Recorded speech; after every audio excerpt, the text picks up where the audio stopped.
నీలో ఉండే టాలెంట్ ని ప్రజలకు పరిచయం చేయాలని నీకు ఈ అవకాశం ఇస్తున్నా. బొమ్మ బాగా చేస్తావు కదా? చేస్తానయ్యా. సరే పద. పర్యావరణానికి హాని కలిగించిన మట్టి గణపైన చేస్తున్నావు కానీ ఆపు, పని చేసుకో. సరే కానీ ఇటుకి రేదేనికబ్బా చూద్దాం. మట్టి తీసుకున్నాడు, ఇటుకి రేపైన పెడుతున్నాడు.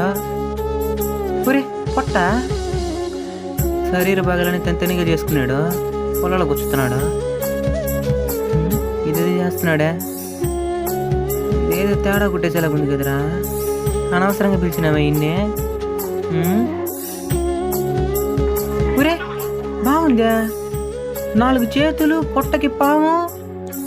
ఒరే ఆ ఇటుకిరా ఆధారపీఠమా. అందుకే ఎవరిని తక్కువ అంచనా వేయకూడదంటారు పెద్దలు.